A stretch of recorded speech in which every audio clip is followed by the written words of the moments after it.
So now a bit more about this series. The series launched in 2011, and we're delighted to continue it throughout 2012 and now 2013.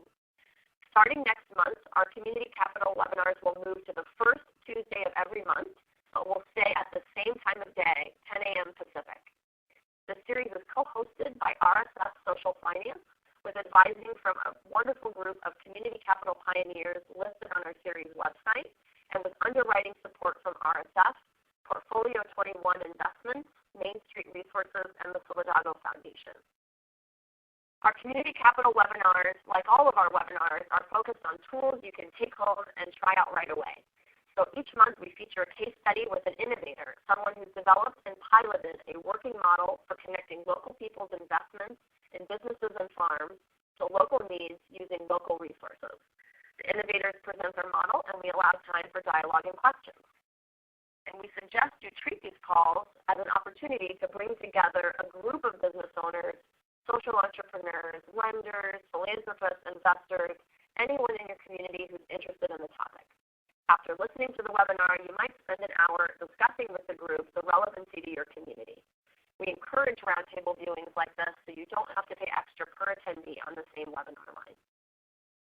So over the next 2 months, we'll feature 2 additional examples that come from the food sector, so we believe they're replicable no matter what sector you're working in. Next month, we'll be featuring Slow Money Northwest and their Farmer Reserve Fund.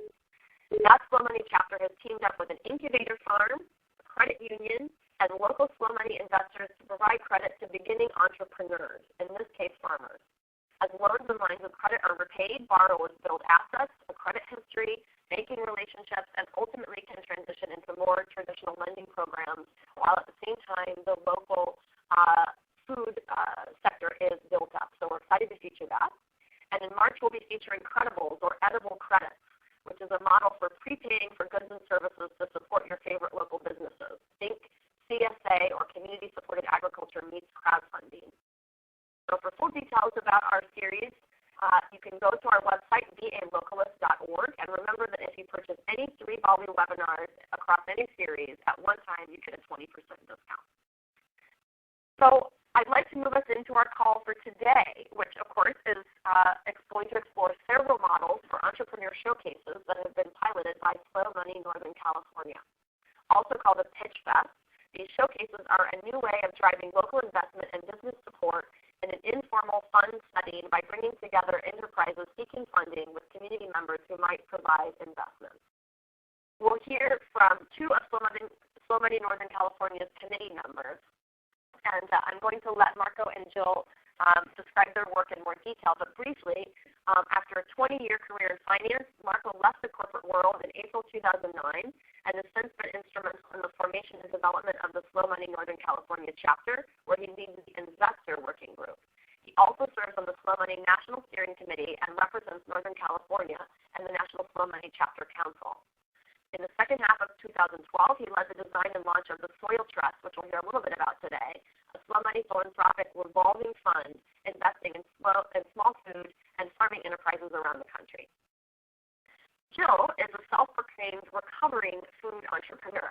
She spent 10 years as a director of sales and marketing in the corporate world before launching her first entrepreneurial venture in the Bay Area, an organic baby food company. She's a small business coach for sustainable food businesses, a local food blogger, and an instructor at several leading food business accelerator programs. She's the leader of the Entrepreneur Support Working Group with Slow Money Northern California. So we're delighted to have not only 2 committee members, but also the investor and the entrepreneur perspective represented as we present today. So with that, I am going to turn it over to you, Marco. I'm giving you the floor as I speak. Great. Can you hear me? Yes, you sound just fine. Great. Well, thank you very much for the opportunity to present, and welcome everybody. This is the overview of the talk. So we'll talk very briefly about the Northern California chapter, and keep in mind that every chapter around the country organizes itself in a different way. So we're kind of experimenting with various formats, and you'll hear next month how the Northwest chapter organized itself. We'll talk about the Entrepreneur Showcase and the Farm Fest. Is an event, a format we pioneered to bring together investors and food entrepreneurs, and trying to make investments happen. And we'll talk about the first model in June 2011 and the second version, which we call the Farmhouse. We'll also talk briefly about what the Slow Money chapter is planning to do going forward. And if we have time, we'll talk about a case study with Farmhouse culture. So let's get started. Slow Money, most of you might be familiar, basically a movement that started when Woody Tash wrote a book called Slow Money, Inquiries into the Nature of Slow Money Investing as if Farm, Food, and Fertility Mattered. And it sparked a movement about relocalizing investments and supporting food and farming enterprises that are providing the great food with our own investment. The group here in California started in December 2008 with a summit that was organized by Woody when he came over and talked to a group of us. And we started meeting for the first year and a half. We had about 10, 12 people showing up on a monthly basis. It's self-organized around two working groups. One was the food shed analysis that looked at our food shed and its needs and bottlenecks. And another one was a more theoretical group that looked at social return on investing. How do we understand return in a wider sense? Eventually, in 2011, we shifted focus and decided to go from theory to practice and see if we can actually originate a loan, which we did to Soul Food Farm. We raised about $37,000 for this pasture chicken farmer that provided food to the best restaurants here in town. I was part of the steering committee at the national level, and we put in place a process in 2011 to recognize chapters as opposed to informal groups. And so the Northern California chapter became a chapter in 2011. So we are an all-volunteer organization. We have about 400 members. We count members as the people that are donating to the Slow Money National Organization at a level of 50 or more. So we have about 400 of them in Northern California. Our monthly meetings now attract about 40 to 60 people. The soil network is actually different than the soil trust. The soil network is modeled after LION and stands for Slow Opportunities for Investing Locally. It's basically a LION group, a group of people that are ready to make investments, sign a membership agreement to protect the entrepreneurs pitching from general solicitation risk. And so far, we have invested about $2 million in about 10 enterprises. And currently, we have this self-organized working groups. And currently, we have an investor working group, which I lead, an entrepreneur support group that Gio leads. Then we have an outreach and fund group that manages the website as well. We have a policy and advocacy, and we have a steering group. So that's just to give you a sense for how this chapter has organized itself. But again, various chapters have decided on different ways of organizing themselves and their work. So let me talk about the June 2011 showcase. This was our first big event that we pulled off. We had 200 people attending. And we created a number of working groups to pull this off. So the first one was an entrepreneur selection working group. We also had an entrepreneur mentoring group. We had, again, the food shed analysis was one of the original that gave us a sense for how we should select the entrepreneurs based on what the food shed actually needed. We had an outreach and PR group, an event production, volunteer coordination for the event itself. We had about 30 volunteers at the event. And we had someone who took care of coordinating food and catering. So again, this was an all-volunteer stuff. We had zero budget. We ended up spending $5,000 for the rental of the room at Fort Mason, and we raised the money through tickets. So the process was as follows. First, we had to reach out and let entrepreneurs know that we were having an event like that, and if they had a project to pitch, that they should get in contact with us. We created a web-based intake process. So there was a questionnaire on our website that entrepreneurs could just apply through that portal. We then applied a first screen on the 54 applications we received based on the food shed analysis. In other words, we knew what the food shed analysis, what our food shed needed in terms of processing, in terms of food production, land preservation, and so on. And so we selected 20 based on that. Then we reached out to a group of jurors. These were either entrepreneurs or investment types that helped us look at the financials and selected 8 for-profits. And finally, we did outreach to potential investors because we didn't want to have people presenting and no one following up with investments. So that was actually quite a concerted effort. We reached out to the Carezzo Forum, the RSF Social Finance, Investment Circle, and other networks of potential investors. Our goal was to have about 30% of the attendees being potential investors at the event. So the outcome was an amazing event. Actually, there was the farmers participated and donated their food. Somebody even donated a pig that was roasted on the side by volunteer chefs provided by Grappoli. In any case, we had 8 profits on stage and 4 non-profit presenters. The sold-out event attracted 200 attendees. Again, as I said, the food was donated by those that presented. The event cost was funded through ticket sale, and we basically had a $50 for investors or potential investors and $25 for the general public. That covered our cost. And 4 of the 8 for-profit enterprises were funded within 8 months.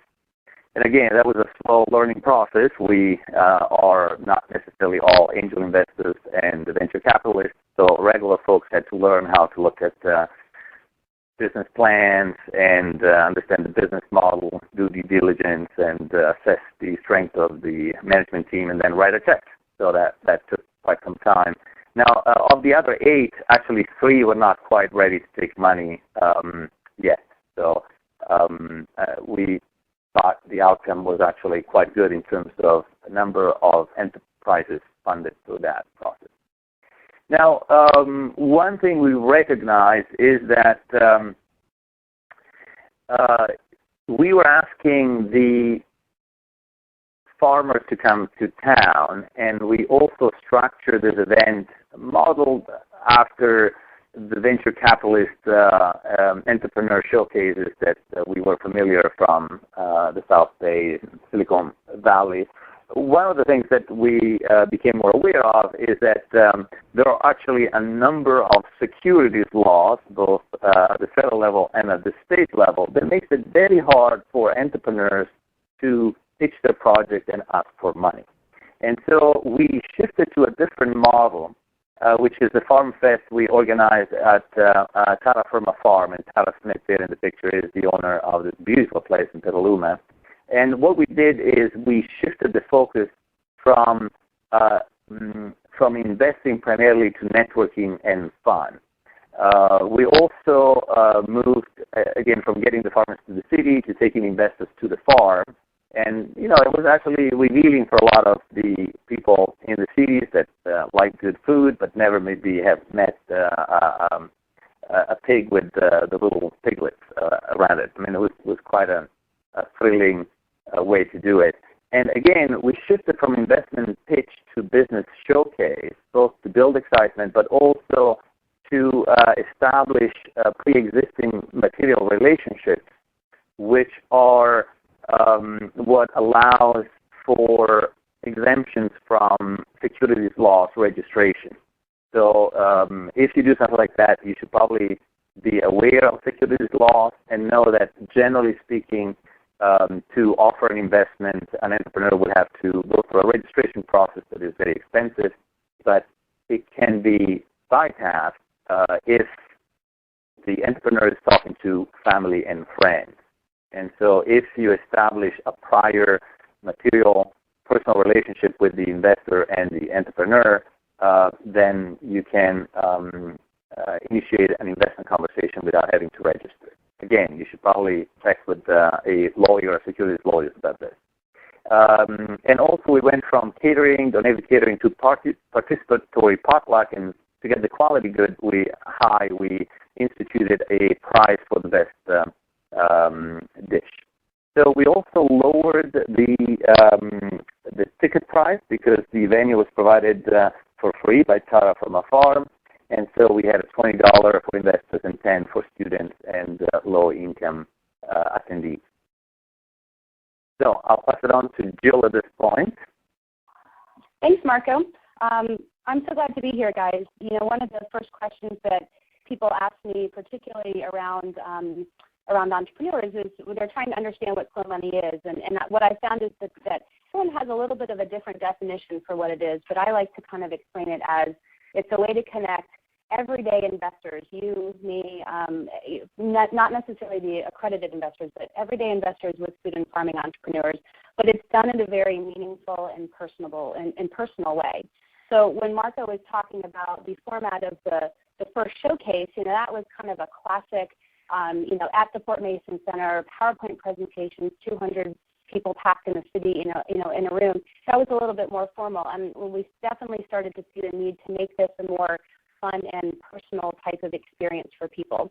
So when we moved to our Farm Fest model, we changed many different things. So I'm going to go through now some of the things we changed, some of the outcomes, and also some suggestions if you're both planning an event like this in the future, or if you're an entrepreneur looking to connect with investors in this type of personal way. What are some suggestions for each of those groups? So back to the Terra Firma Farms, our first Farm Fest. We established a vetting committee to determine kind of alignment for the entrepreneurs that were presenting, and it was a lot less formal when we changed the focus kind of away from an investment pitch to more of a business kind of highlight. We didn't look at the financials necessarily. We did have some general criteria to make sure everyone fit with slow money, but this was a group of 4 or 5 of us that went through and selected the presenters that we were going to put up on stage. At the time for our first model, we had 2 different types of entrepreneurs. We had 5 businesses that did kind of a 1-minute fast pitch, and then we had 5 businesses that did the full 5-minute pitch. We changed this in our future ones because the 1-minute fast pitch we just found really wasn't enough to do the entrepreneur much good. But for the presentation kind of prep, for our first Farm Fest, it took an extraordinary amount of time.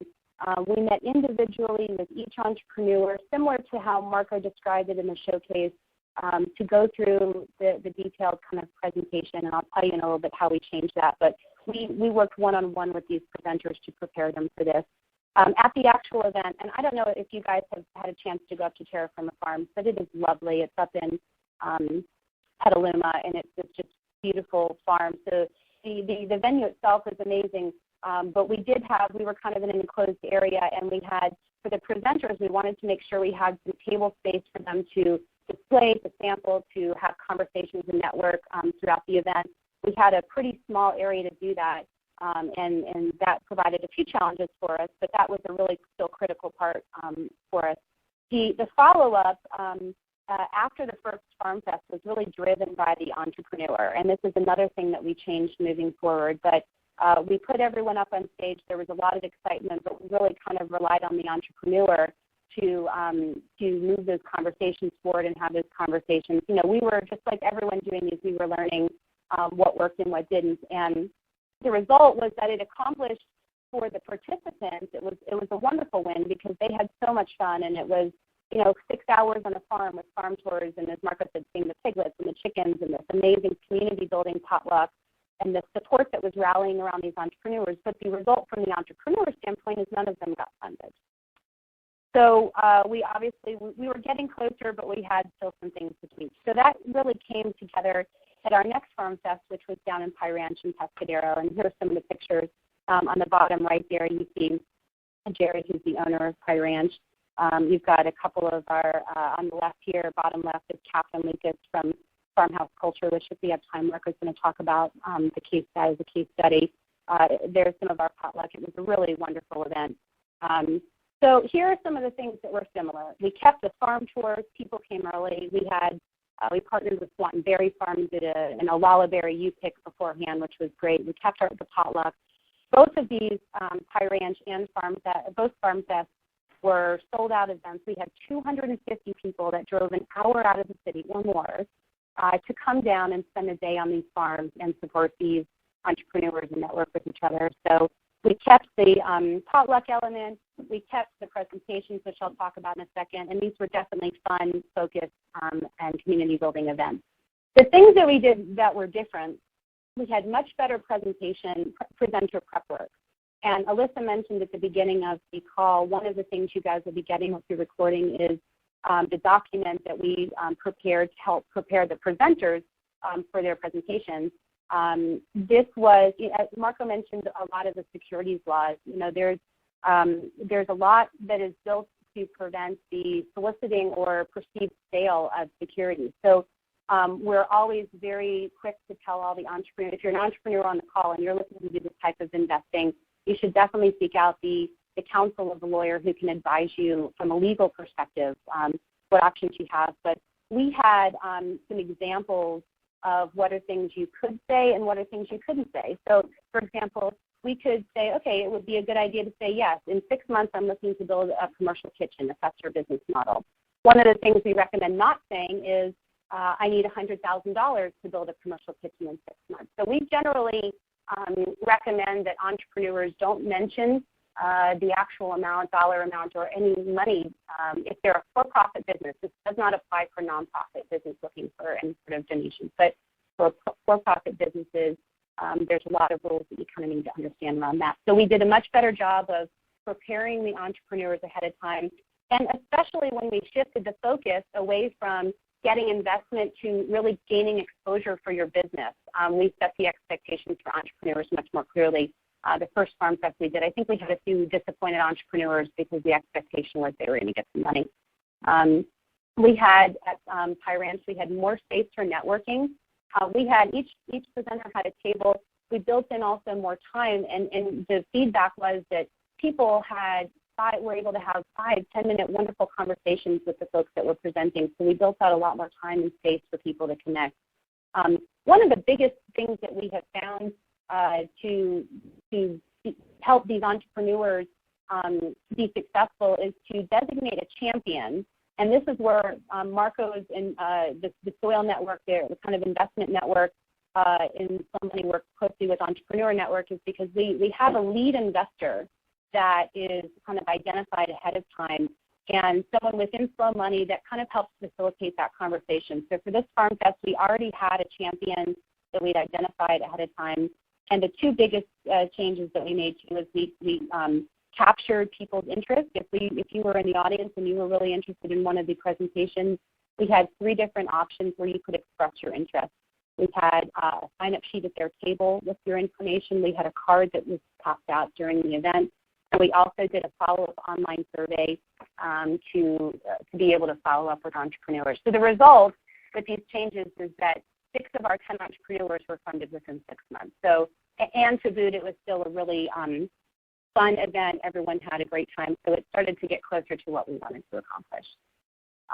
So as always, I love to include things that are really actionable and useful for everyone that's on the call. So we have 2 different slides here. The first one is if you're looking to plan a similar type of an event, here are some of our kind of suggestions. Pick a really fun venue with a large space. Terra Firma Farms is a beautiful sprawling kind of farm, so the actual event space, it is a little hard for people to get around the network. Set realistic expectations for entrepreneurs. I really just tell people this is such a wonderful opportunity to get people excited about your business. And use it for that. And if money ends up flowing as a result of it, then that's a wonderful kind of bonus. But that's for this last Farm Fest. That's the mentality that they had going into it. Develop standard presentation guidelines. We did a conference call ahead of time and had, like I said, the detailed conversation about the ask. And pitch. And when you hear pitch fest, especially in venture capital or angel or in a tech world, there's a very specific ask.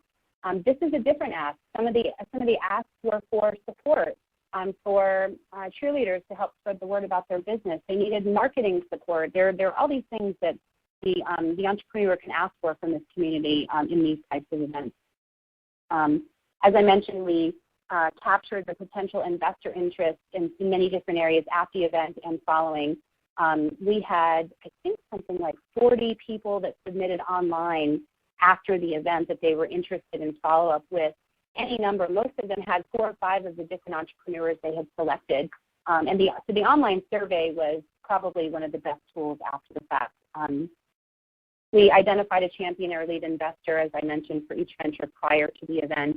The champion role we have found is critical to move the investment conversation forward. I mean, we're all adults, but we kind of need someone to facilitate those conversations and brainstorm with the entrepreneur about ways to really get people kind of engaged and comfortable with them in their business. You know, one thing I didn't mention too, a trend that we've noticed in our work is that most of the businesses, well, really all of the businesses that have received funding, some sort of funding from some money, they are in the revenue earning stage. We might put the occasional business that has that's more in the proof of concept or idea phase. We might put them on stage more for exposure and for feedback on their idea. But we have found, I mean, these investments tend to be a little, you know, riskier in nature anyway. But if you put someone with an idea up there, we found that's just not really what our audience responds to. So during the selection process, we do ask a lot of questions around if they're already producing some revenue. That's a sidebar. If you're an entrepreneur, some words to kind of some advice to take you to is this type of funding. It takes some time, so be patient. I would say the average time from showcase to funding has been about 6 months. So this is a group that you can, that's very relationship driven. You know, I encourage everyone to come and network and get to know the group at every opportunity. It's also a wonderful way to start connecting with a possible champion, people that might be really interested in being your point of contact at Slow Money or your own, organization. For entrepreneurs, we've stopped. We've moved away from using the word investment, the words investment ready, because that means so many different things to so many different people. But we've started framing it in a way, framing it as be ready to talk to investors. We maybe hire a CFO, really get to know your kind of financials. People come into Slow Money and say, I'm ready to take on investment. And when you really get into it, you're probably not, or you may or may not be. Have a killer presentation. This is where I love helping people plan well, practice often, gather feedback. We've seen from some of the other presentations, and this is, I guess, just the nature of the beast, when you have a fear of public speaking or you're extremely nervous, it's harder to get to kind of garner interest for your organization. So spend a lot of time on your presentation.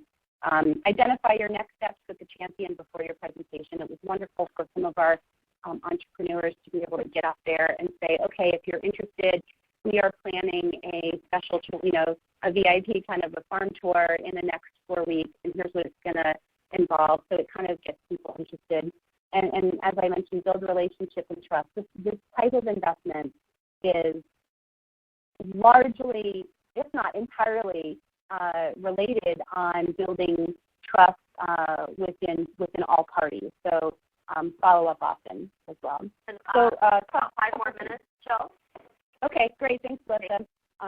So going forward, we obviously want to keep all of our both our investors and our entrepreneurs really engaged. So a couple things we're going to be doing on the entrepreneur side is we're developing, and it should be finished in the next month or so, kind of a self-test for entrepreneurs to determine whether they are aligned with Slow Money, kind of with the mission and values and principles. And so that will make sure the right kind of people are spending their time in this organization and getting a lot out of it. We're also launching a liaison program. As an entrepreneur, as I'm sure you guys know, coming into a new organization, that and you don't know all the faces can be a little bit daunting. So we actually are developing a liaison kind of matching program. So that this person won't necessarily be their champion for investment, but they will be their champion to help them connect with the right Slow Money folks. And Marco's investment kind of group in the Fill Network and entrepreneur support work well and often together. And we are playing with a bunch of different ways to kind of build the pipeline and the bridge from entrepreneurs to the Fill Network. So there's more kind of coming on that. But our goal is to keep everyone really engaged and active. And Marco, I think you're going to take it from there. Yes, great. So in the interest of time, I'll just keep it very short, and we'll skip the example in the next page. But basically what we realize is that we are asking regular folks that probably just invested in mutual funds and maybe bought a few stocks here and there to become venture capitalists, right? To understand, or angel investors, to understand the business, read business plans, maybe contracts and so on.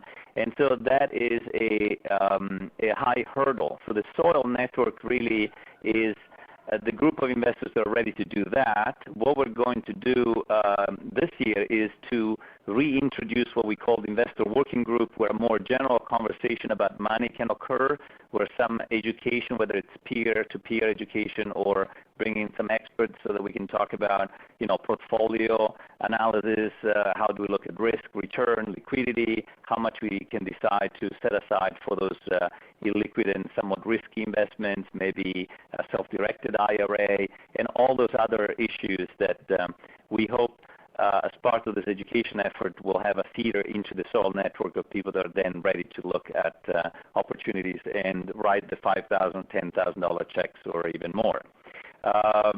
So the other thing we're going to do is move the investment pitches directly to the soil network meetings, which are now on a quarterly basis. And we're definitely open to learning by doing. So at this point, I would say I'll skip the example of farmhouse culture, and since it's 10:35, we should open it up for questions.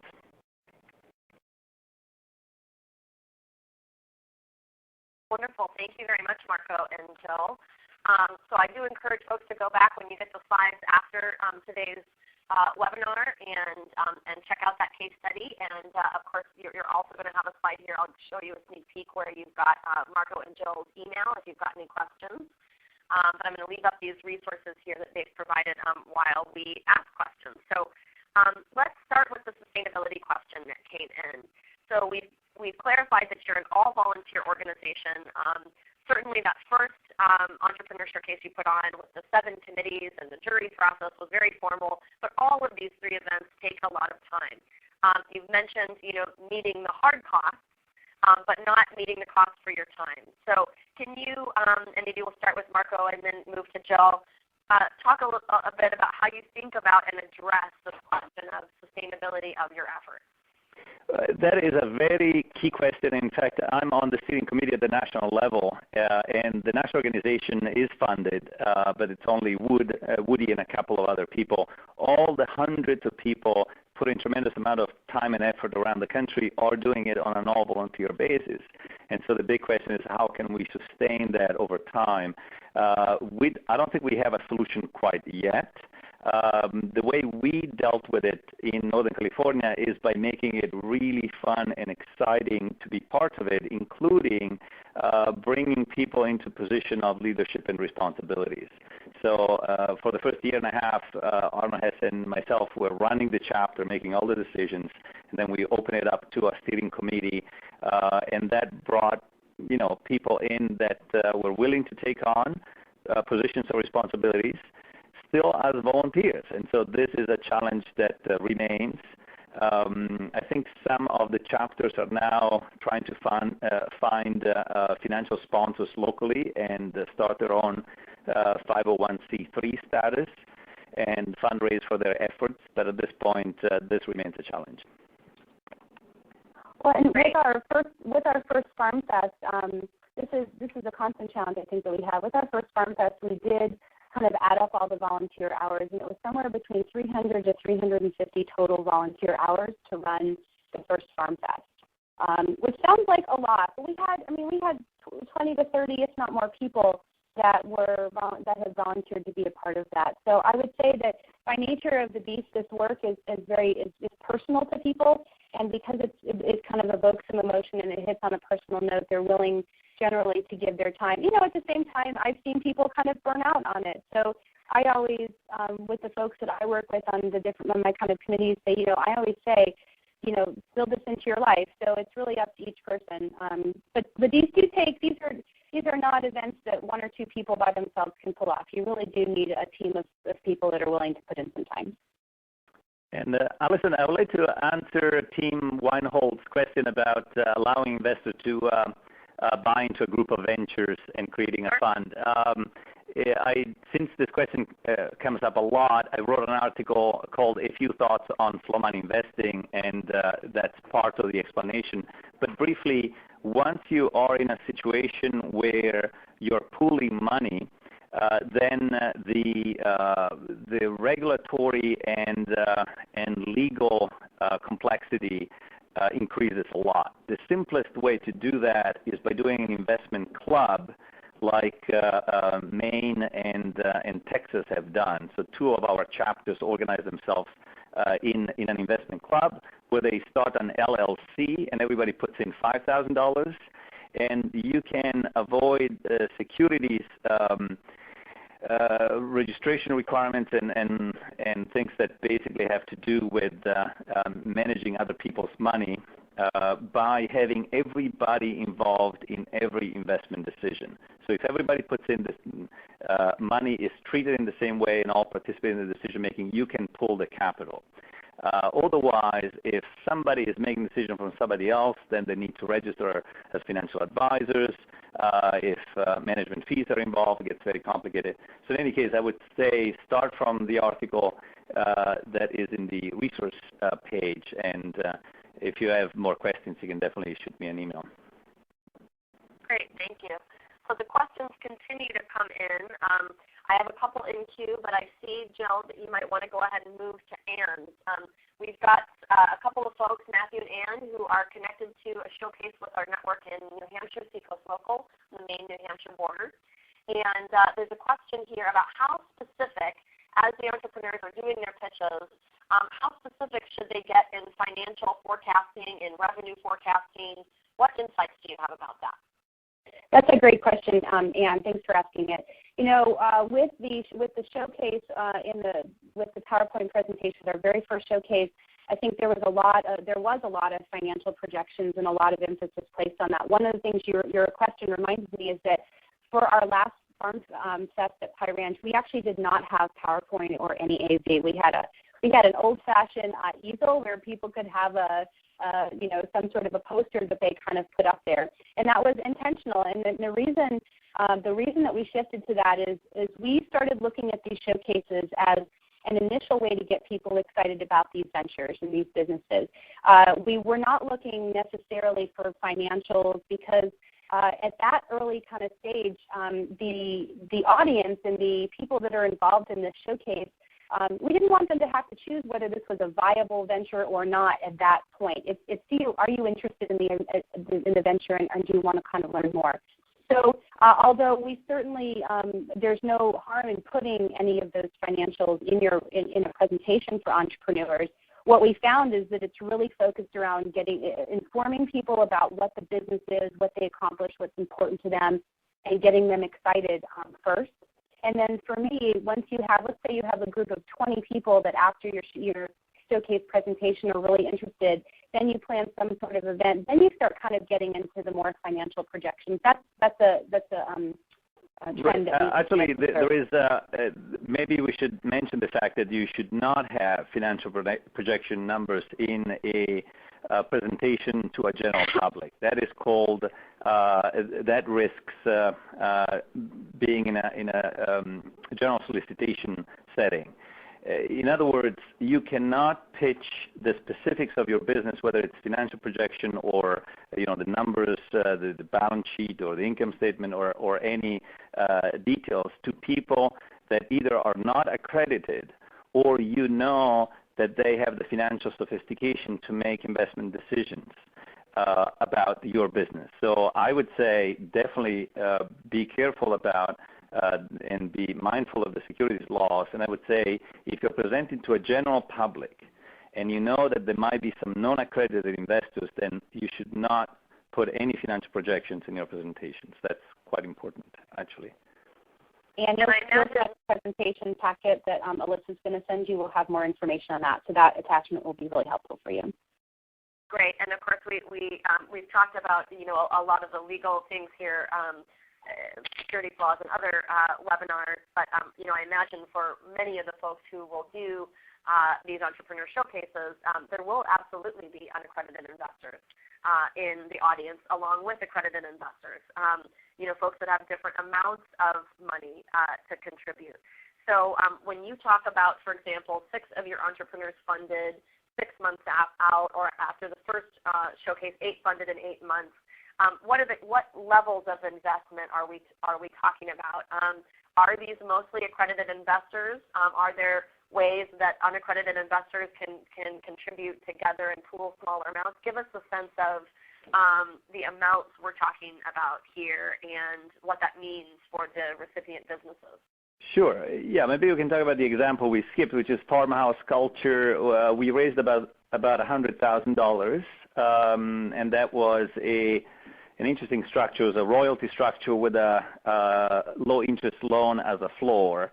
And but anyhow, the minimum investment was $10,000. I think half of the people that invested were accredited, and half were non-accredited. So the smallest type of investments tend to be in the $2,500 to the $5,000 range. But again, the North Carolina chapter, which is structured in a different way, is one super connector that puts together person A with entrepreneur B. In those situations, loan as little as $1,000 are possible. Great. Thank you. So we've got a couple questions going back to the champions. We noted a little bit in the chat window, but I want to come back. But before we do that, to the sustainability question we've already raised, there's 2 follow-ups. So, we've got the question here, if this maybe takes, 350 volunteer hours to put on an event like this, and are some of the volunteers who've helped put this on in Northern California actually funded through their day jobs in similar work? Is it truly volunteer outside of anybody's day job? You mentioned, of course, Marco, really that the larger movement is looking for some sustainability here, and I would say BALLE in our community capital work, we're doing the same thing. But just a follow-up point there, is that a smart way to think about this, is finding folks who are in the financial world and this is volunteer time, but it relates back to their job in some way that actually helps build in a little bit of sustainability? I think that's a great way to look at it, and I think that's already happening. And, I should mention the 350 hours, that was for our very first Farm Fest. We didn't actually add up the hours for the second one, but I would imagine that came down quite a bit some of the biggest changes is instead of meeting with every single entrepreneur, which took an hour to 2 hours, we had conference calls and spoke with them kind of as needed. So, I would imagine that number came down. But yeah, I think that's a great opportunity. A lot of people are already doing that. I mean, most of the time, the people that are interested in this type of an organization, many of them have work that is aligned or at least in the same space. So, but yeah, I think there's always more of an opportunity to partner with like-minded organizations that benefits all of us better. So, and I think BALLE would be a great even partner for one of these for us too. Another thing we're thinking about is to embed some of the showcases in other events. For example, at the Green Festival or the Heirloom Festival in Santa Rosa. In other words, if there's already an event that does promotion and brings a lot of people to a place, if we could have our event embedded with that might take a little bit less time. But if I look at the people that participate in the Slow Money here regionally, they're all volunteer, and some of them are in between jobs. Some of them are either retired or semi-retired, and a number of them are just doing it. As far as I know, nobody is actually paid by their job to volunteer for Slow Money at this point, and it remains a challenge. To a certain extent, a lot of the good work that needs to happen in this country, it's very hard to fund, and yet it needs to happen. So some people are strongly motivated by the need for this to happen, to put in the time and effort, even if the money is not there at this point. And I'll just say as a brief aside, this is one of the 3 kind of key pillars of BALLE's work is trying to drive more investment to localist work, to local economy work. And we know more and more of our networks and affiliates are developing community capital initiatives themselves, and so I think that there's a lot of great partnership potential between Slow Money and BALLE networks on the ground. But it's something we'll keep exploring as a broader community, how to keep doing this work and really do it in a sustainable way. So Tim had another follow-up question here, which is, do you think that an entrepreneur showcase like this is successful when you've already got a substantial community of volunteers and likely participants, or does this actually generate those volunteers and participants if you don't have that community already? Well, the entrepreneurs don't have a lot of time. If these are farmers and entrepreneurs, and anybody who has been an entrepreneur or a farmer know how little time they have to do other things. So when we're inviting them to present, there needs to be enough of a interest and people already engaged for it to be worthy of their time. In other words, if we're using them as an attractor to build a movement, then it's not fair to them and their time. So as I said, we spent about a year and a half as a set of working groups to prepare the ground to do one of these events. So I would say you probably need to start finding like-minded people, and it could be just starting to read a book like the Slow Money book, or the Local Vesting by Amy Cortese, or Local Dollar, Local Cents, and create a group of committed people that want to make investments happen. And then once you have critical mass, you can start reaching out and doing showcase. But I would say the showcase is probably the most labor-intense and complex things that we've done in terms of the various chapters around the country. A much simpler model would be the North Carolina model, where you have someone who knows a lot of people and just makes connections one-on-one. So again, or 10 people coming together and forming an investment club, pitching in $5,000, and then they reach out to entrepreneurs and say, hey, if you need a loan, why don't you pitch to our group? We have about $10,000 or $20,000 that we want to deploy. So those are kind of the easier steps. We have a lot of people involved in Slow Money, and so here regionally, so we can actually put together an event like this. Got it. And just real quick to add to that too, I will say one thing I think Tim also was maybe getting at is it's a way to engage your volunteers, and it's a way to do it for one event versus maybe a larger leadership position. So we've actually seen a lot of people that have kind of come into the fold wanting to get more involved with Slow Money, or I'm sure any organization, that volunteer and really start to get engaged, and then their involvement kind of grows from there. So it's actually been a really great engagement tool for our community as well. Wonderful, thank you. And I'll note that we have actually featured in past webinars the North Carolina Slow Money chapter's work, as well as the Maine No Small Potatoes Investment Club. So in the next month or two, we should have recordings of those available on our website for anybody who wants to check back. We'd be happy to make connections in the meantime to the organizers if you write us. But very helpful to think, Marco, about all of these as kind of a cornucopia of options. So we have a couple more questions about the champions and a question about some advice about doing this in a very rural area. So I'm going to see if we can move through these questions a little bit rapidly.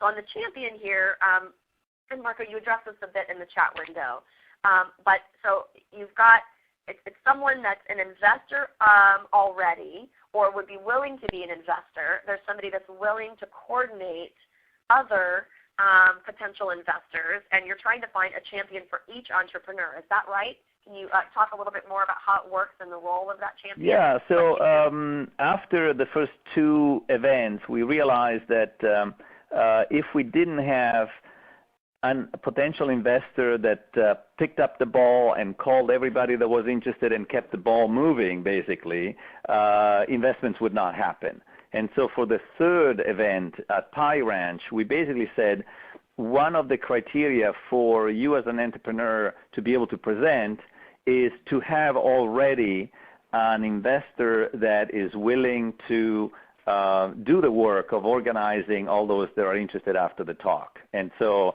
that's the soil network is the group of people in the chapter that have money to invest and want to invest. And so one of them needed to say, I want to see farmhouse culture up there because I'm thinking about investing, and yes, I'll be willing to coordinate the interest and follow up after the fact, call people up, organize conference call, organize the due diligence, the trip to the plant in this case, and so on. So that made it much more likely for an entrepreneur to get funded after the fact, and so we made that a requirement for the third event we organized. And does that mean that the entrepreneur needs to come in with with someone like that already, or that just there needs to be, once you see the folks who have applied, who want to do a pitch, there needs to be somebody within your larger slow money group that's willing to champion it? Correct. Both ways. What we do is we have monthly meetings, and we encourage entrepreneurs to show up at those meetings, and we have something called the Entrepreneur Spotlight, where we let people talk about their business for a couple of minutes, and then if they apply for a loan or funding, then we encourage them to connect with one potential investor to be the mentor. But usually the way it works is that the potential investors are looking at all the applications, and they say, oh, I know this entrepreneur, either because I'm a customer or I know him personally, I'm interested in this thing, I will be the champion. And so to a certain extent, the selection for the last showcase, the showcase at Pie Ranch, was made with the input of the investor champions. In other words, an entrepreneur needed to have a champion to be up there on stage. Got it. And explain, the kind of value of the broader event. Then, if you're recognizing that it requires some, ongoing relationship work after the event, and maybe even, some, knowledge of each other. And you talked about some different ways you could, help people start getting to know these entrepreneurs. What then is the key value of that event versus just doing more of a matchmaking approach? Well, because one investor by himself or herself is usually not able to come up with all the capital. So, farmhouse culture needs $100,000, and maybe one person is willing to invest 5 or 10 and acts as the champion. But then, you need to present this to a broader audience and see who else is interested. And also, these events have become a way to motivate and engage a lot of volunteers, to bring in more people to the slow money tent, if you want, and to provide exposure for both the business and for the potential investment. Sometimes an investment might not happen, but some collaborations might occur with other entrepreneurs that are pitching at the same event, for example. And this actually happened at the second event, where 2 people said, hey, why don't you guys, commercial kitchen and a company that was producing health sports bar said, why don't you get a bigger dryer so that I don't need to buy it and I'll just use your commercial kitchen. So it's really a way to network and to establish social capital, if you want, through increased connections and understanding of the players. Great, well done. So we have a request for a bit of advice here, and maybe a minute or 2 of advice from both you, Marco and Joe, from your different perspectives. If you're in a rural area that's economically depressed and a couple of hours from a large city, does that seem like a good candidate for a showcase? And if so, any advice? For me, that would probably be a little. I could see why that would be a little bit of a challenge. We had our showcases were about an hour. I guess Pie Ranch was about an hour and a half out of town for some people. My sense is that if it was longer than 2 hours, it would have been a lot harder to get people there. Maybe a solution. It's so hard because one of the things that makes you successful is because they are so personal and they bring people together in the flesh. There's to me always a solution to a problem like that, but it might morph a little bit. Maybe it's not. Maybe there's some sort of a telesummit or webinar where you could host some folks there and do like smaller groups within your rural areas. I don't know, Marco, what do you think? It's challenging because you need people and potential investors, right? So we have seen some rural communities come together where the people in that rural area came together and say, how can we help each other? I mean, there might be a little bit of extra capital there if somebody needs a loan and so on, but it's actually hard. In other words, you need to reach the consumers and most of the time the people living in cities. It's a little bit more challenging if you're in a faraway rural area with sparsely populated area.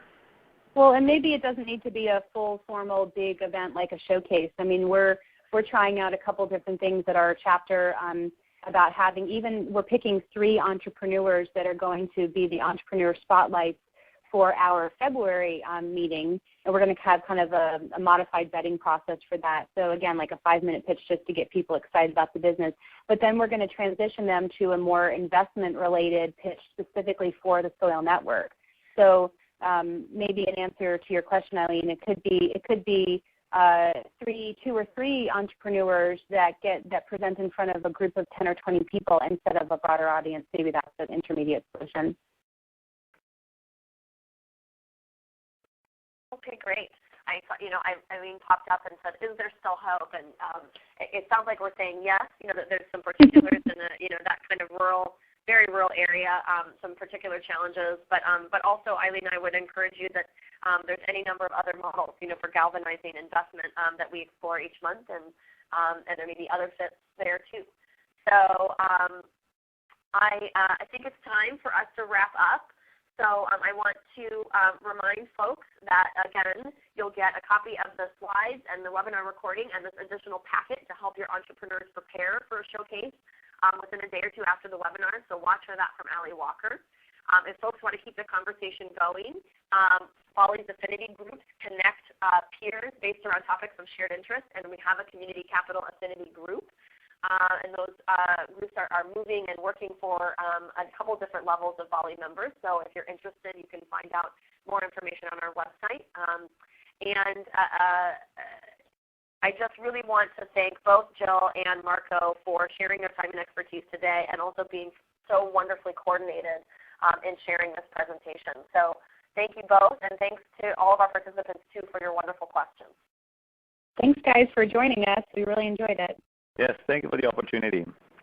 All right, well, you guys keep up the good work in Northern California, and we'll keep following what you're doing and sharing your resources. And everyone else who goes and does a showcase, please keep us posted, and maybe we'll feature you in the next webinar, and certainly want to be spreading your news. So everyone, keep up the good work, and we'll keep learning together in 2013. So thanks so much. Thanks, Alyssa.